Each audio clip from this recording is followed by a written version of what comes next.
Welcome back to our previews for the sermons that are coming up.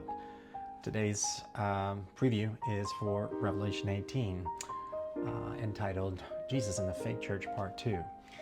And I say this because some argue that Revelation 17 and 18 form a single message.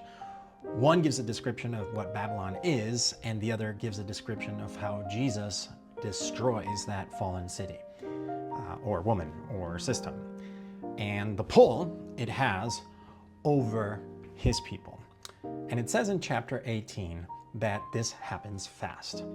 Everything catches up with the fake church in one single day, and it ceases to exist in 1 hour. And those who really like that fake church, they end up crying for her. And it mentions 3 groups: merchants, kings, and the entertainers. Throughout its history, the fake church has tried to influence God's people by replacing sacrifice with money, surrender with power, holiness with hype, and Jesus with self-worship. So can you hear them out there? Can you hear the merchants selling you happiness in exchange for loyalty to something fake? When Babylon falls, they don't cry for Babylon, but because the money is gone. Can you see it out there? Can you see the power players trying to ride the Babylon wave of influence as just another way to amass more power?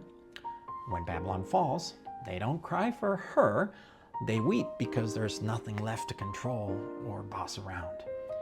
Can you feel it out there? Can you feel them tirelessly trying to get everyone to keep scrolling endlessly down an algorithm that has no end and no satisfaction? And when Babylon falls, they don't cry for her, but because they won't get any more likes or views. This is not something that is coming in the distant future. It's now. Babylon is any of the fake churches that trade truth for popularity. Any fake church that pitches you a government that enforces loyalty against conscience. Any church that pushes a culture that promises fulfillment but leaves you emptier inside. This is why Jesus painfully but lovingly says, "Come out of her, my people, so you won't feel what she will feel." And much like he warned us about at the forbidden tree at the beginning, not because he wants to deprive us of something that sounds, looks, or feels good, but because he wants to save our lives. Jesus is saying, hey, don't repeat the same choice you made in Eden, because the destruction of the fake church is a guarantee. As always, throughout our unpacking of this whole book, this chapter is not about fear. It's about freedom. It's an invitation to step away from what's falling apart and step into what lasts forever.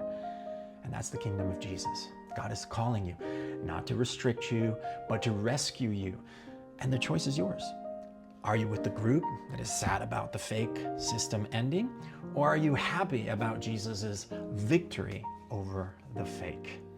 If you know someone who is looking for joy and happiness in things, places, or people that won't last, I urge you to invite them to join us this Sabbath, because we will be sharing in the certainty that there is joy and happiness that will last forever.